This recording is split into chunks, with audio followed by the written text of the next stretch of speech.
Can you believe that I have done so many laptop reviews, but I have never reviewed an Alienware laptop? I decided to rectify that and I picked up this brand new Alienware laptop. This is the Alienware M16 R2, brand new laptop for 2024. But there was something very interesting about this one to me, and that's that it has the brand new Intel Core Ultra CPU in here. This is the Core Ultra 7 155H. This new Intel CPU that's going to have really good performance, but still have good battery life, probably better than 13th and 14th gen. You're also going to get that really good iGPU, which can be nice if you don't always want to be on dedicated graphics. This one here is also equipped with an RTX 4060. This one here is really nice. It's actually very reserved. I think it's more of a hybrid type device here for hybrid type workflows. It has, the SD card, lots of ports on it. It's a little bit more reserved than some of the Alienwares that I've seen in the past. This one here, a little bit more reserved, still clearly a gaming laptop, but at the same time, it almost turns into like a business or a creator style laptop. Nothing over the top with it. I'm going to have at least 3 videos on this laptop. I'm just going to do this in the intro right now.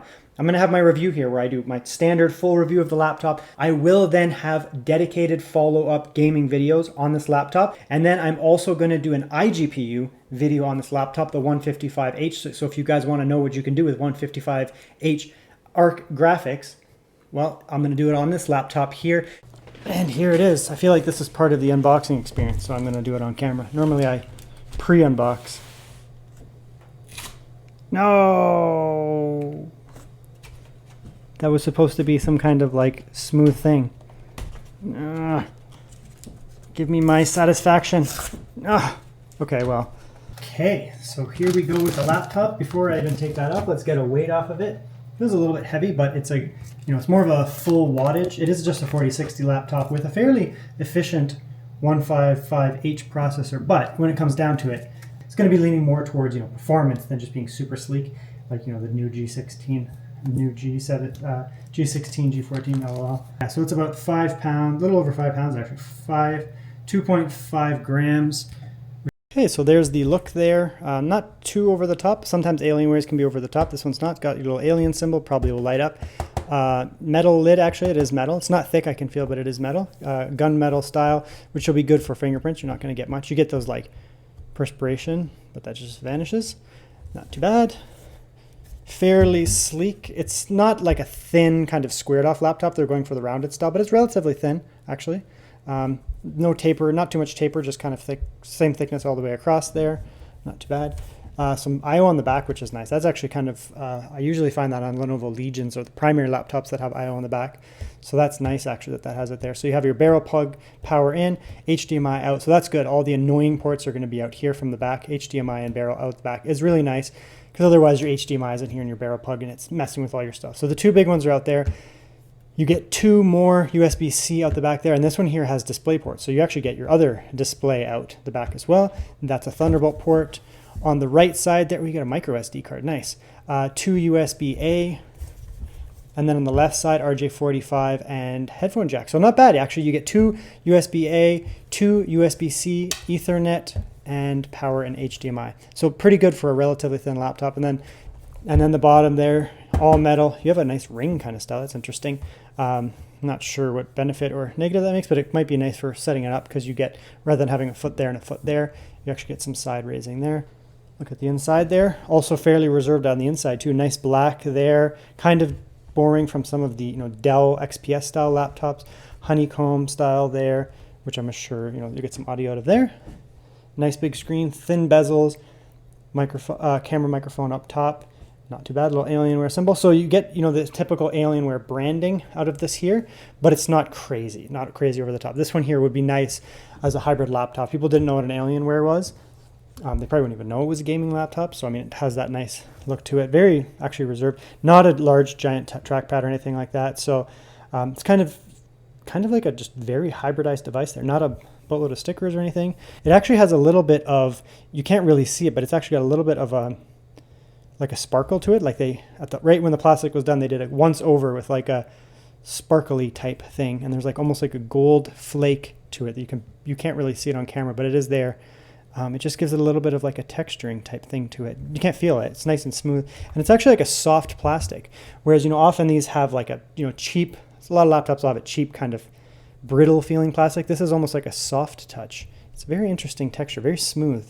I really like that texture actually there. and I like the like very subtle texture color to it. I wish I can get it on camera, but probably won't show up. Okay, teardown time. So the screws here are easy enough to take out, just Phillips screws, whatever. These I believe are lock screws. If you can see that there, they don't come out. So I just pulled up from there, and then this has a little bit of a latching. So you're not going to want to pull up from the back because you'll break these. So basically take it off from the front, pull it up, and then that just comes out nice and easy. So bottom panel there, looks like we have a little bit of a thermal solution there potentially. Basically just some foam there, just probably sit on the battery, give it some structure so it's not touching against this directly, just to prevent heat transfer from the battery into that too much. RJ45 structure, not sure what that is, maybe just again a little bit of thermal solution there and a little bit of structure. Decent enough intake vents there too. Looks good here, overall looks quite nice. Nice big battery, 90 watt hour battery, so nice and big there. You can't really go much bigger, you can get up to 99. That's about as large as you're going to get, so good, I'm happy with that.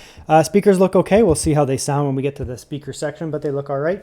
Kind of angular outfiring there, so you can see there you will get some bouncing off of the table coming at you. I like that actually, so you can get a little bit more bass, so that's good there. We have our RAM here, which is not soldered. Isn't that just a thing nowadays? Good SK Hynix RAM there, so good quality RAM. 2 sticks there, you can upgrade it. You know, you can get this thing with 16 gigabytes, 32 gigabytes, upgrade as you so choose. Ethernet here is, internet here is upgradable, of course. This is Intel BE202, so that must be some type of new, very fast. I'll have to look that up. We'll get to that point when we check the speeds there. That's looking good. And then dual NVMe there. So we have one that's populated right now with a heatsink on it. That's very nice. Nice big metal heatsink actually. So that's real nice and cool, despite being a fast one. We have a triple heat pipe setup, 1, 2, 3 on this side, 1, 2, 3 on this side here. We have some VRMs in that being covered over here. It's even extending down here to some extra VRMs. I can see a VRM under there. So that looks really good. This actually looks pretty fantastic, actually, all things considered. None of the, and then the actual fans here are very, very dense fins on the fans there. So we should be able to move some pretty good air. And the fans are fairly thick this way. They have a decent Z height. So I'm going to expect this thing to move pretty good air overall. Nothing complicated about the inside of this laptop. This is nice and clean. Triple heat pipe setup will be more than enough to cool what's in here. Very good internals. I'm actually quite happy with the internals of this laptop. I can't really see anything that I would improve overall. Specs on the laptop are pretty straightforward. We get that nice new Core Ultra 7 155H, which I haven't tested. Tested the 125H and it was a very impressive processor. So I'm excited to get my hands into this one. It looks really, really nice. That CPU does come paired with the brand new Intel Arc iGPU, which is here. This one here is going to be a higher spec Intel Arc iGPU than the 125 that I tested. So stay tuned for that video as well. I'll do a comparison there. Wi-Fi 7 on this. So I've never tested Wi-Fi 7. I don't even think my Wi-Fi can take advantage of this, but it's going to be nice and fast. We'll put it that way. It's Wi-Fi 7, so it'll be super, super quick. The NVMe here is a PM9A1. That's a very high-end drive, very, very high-end drive. Very, very good drive there. And then we get 16 gigabytes of RAM on this. You can spec it out how you want. You can get 32. To be honest, for me, 16 gigabytes, and then RAM is not overly expensive. 5600 megahertz speed, and it's running at 5600 megahertz speed. So you can pick yourself up, 32 gigabyte kits, just basically 2 times 16. Toss it in here, you're good. Intel Arc iGPU, so you can game heavily on this iGPU if need be. And then you do get that RTX 4060 in here, and it's going to be a full bore 4060, not some nerf little 90 watt guy in here. So should be really good specs overall. Okay, let's have a look at the keyboard and the trackpad. Again, I've never used an Alienware. I've used many Dells, but not an Alienware. Standard layout, nothing fancy here or weird. You basically get your standard keyboard layout. Your volume and controls are on the right here rather than up top.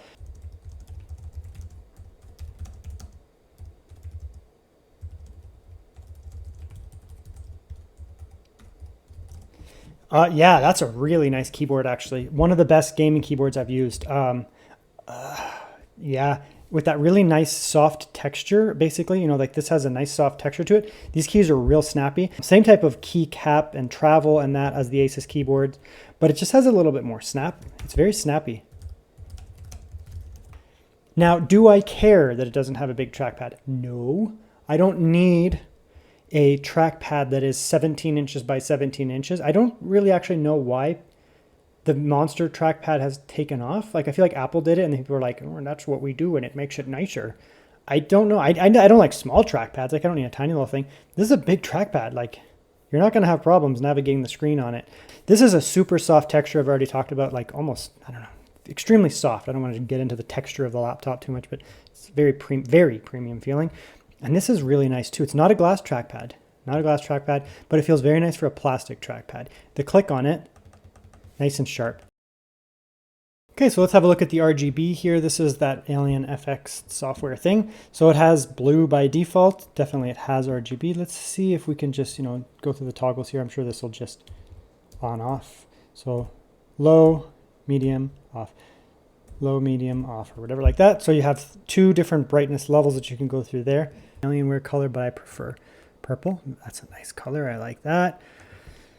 Let's go alien head. Oh, on the back. So there's the alien head there. He is now purple. He or she is now a purple alien. Even that went purple. Okay. Pinkish purple. Okay, so let's go like this and we can go make. Right. So we'll turn off all keys here. We'll just go WASD. We'll make that purple. So that works. That's a terrible color combination, but yellow. Okay. So that's yellow now. Just the WASD is going to become that pink. Yeah. So it does work, right? So into some kind of macro. I don't use macros, but if I was a streamer, that would be cool. I could make that into like pause and stop and whatever. So that's cool. So yeah, it has per key RGB. I'm going to leave it purple because I like that color, purpley pink. And just one more thing. This device uses the brand new Intel Arc iGPU. So it has the Intel Core Ultra. So you're going to want to get your Intel Arc drivers. What you basically do is you just go to the website here, you download the Intel Arc software. Intel Arc Command Center. Basically, when you launch this, it'll tell you when you have a driver update ready to go. Apparently, it takes me here. You're going to want to update it here. So I don't think Windows currently is getting these drivers. So if you download one of these devices and you find that your Intel Arc drivers are not performing well yet, just download them from the website using this Intel Arc. Let's have a look at the screen here. So this one here is 240 Hertz max. It has access to dynamic refresh. So it'll switch between 120 and 240 Hertz depending on battery or when you're plugged in, just to save some battery life. You can go that down to 60 as well. So typically I do my battery testing at 60 Hertz. It's actually a very nice screen too. It has 100% sRGB, so really good color range over there. If you're going to be, if you were a creator, this laptop does appeal to some degree to creators. It's kind of a hybrid device. That 100% sRGB is going to be really nice. It does have advanced Optimus and G-Sync, so it's going to be great for creators with that sRGB. It's going to be great for gamers with that G-Sync and that advanced Optimus. You can switch between dedicated integrated graphics rather easily. So we'll come in here and we'll just do a screen test. Let's have a look here. So right off the bat, I can see that the colors look good. My cameras do struggle a bit with capturing these very vivid scenes here, but nice bold reds here. We can definitely see that this screen has good color space. 100% sRGB is very obvious. Normally it shows up in the reds being kind of orange if it doesn't have that. Nice and crisp here. It looks nice overall. We can test it at night as well, but this looks nice and crisp here. Yeah, overall this is looking real nice. The blue's looking nice and vibrant. Greens. My screen's having a bit of an issue with it, which usually means it's a bright, vivid screen when my camera struggles. Nice and crisp. 1600p on this size of screen is much superior to full HD. I highly recommend always going with 1600p. Looking really nice here. The greens pop. The blues nice and vivid. Beautiful greens. Beautiful blues there. Very vivid there. Looks like the calibration is good on it too. It's not overly warm, not overly cool. Good colors. And advanced Optimus with G-Sync. It's a pretty good screen. All right, so now I'm going to do an audio test. So if you have headphones, you might want to turn them down just to start. It's going to get loud.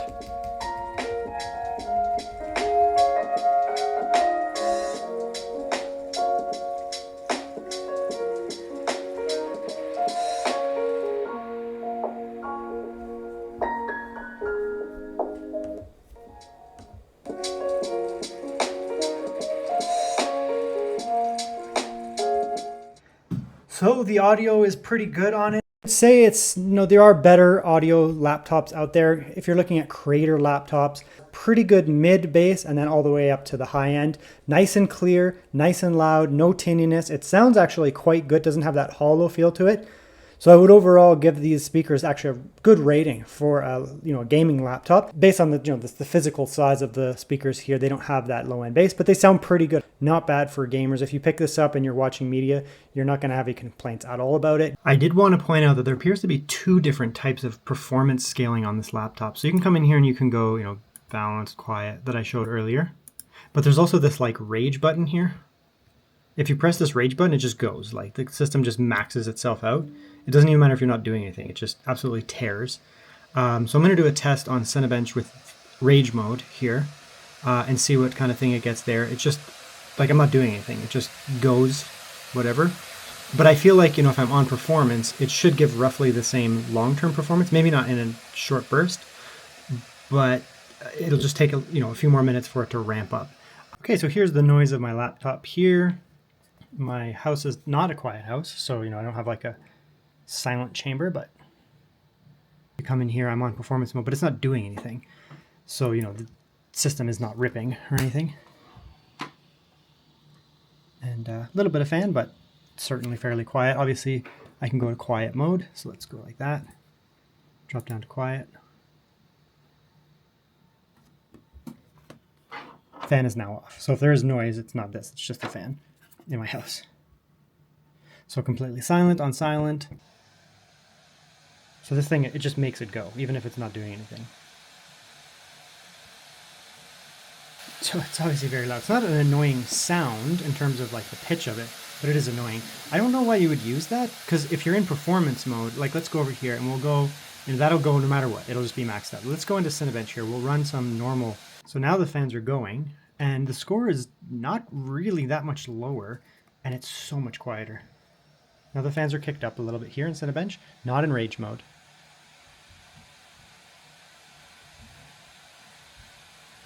And this is about as loud as it gets in normal performance mode, non-rage performance mode.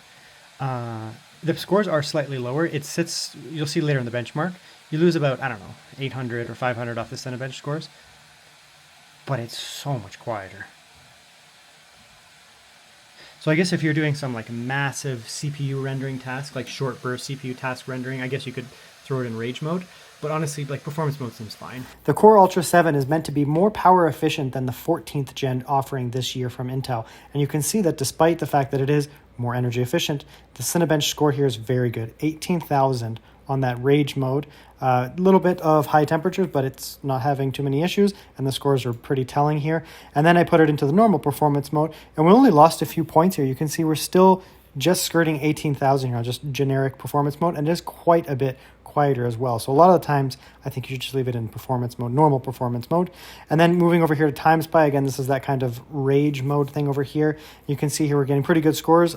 Almost 11,000 on the GPU, a little over 10,000 on the CPU. That's quite good. And then we go to normal performance mode. It does drop down, but only a little bit. We're losing around 300 off the CPU and around 200 or so off the GPU. So I think in most cases, just throw it in normal performance mode and you'll be happy. It's so much quieter. CPU here is also very good. We're getting upper Gen 4 speeds here. Like I said earlier when I did the teardown, it's a very good SSD here. So exactly as anticipated. Looking at battery life here, this is where we're seeing the biggest improvement over that 13th gen last year and the 14th gen last year. So despite having very good performance, you can see here that when we throw this device here on 60 hertz and just let it idle, the draining of the battery here is only -9 watts or so on idle. That is very good. The time you can see here is not actually reflective. You can see here that we're getting, even at 75%, probably 6 hours. So this is going to be like an 8-hour, 9-hour, even 10-hour laptop on idle. Very impressive for an Intel machine. And then we can see here that I moved on to some 1080p 60 YouTube, and the discharge rate only went up a little bit. We're still just around 13 watts drained here. So again, we're still probably looking at 6 to 8 hours of YouTube. That's very impressive for an Intel laptop that has this level of performance in Cinebench and that. Webcam time.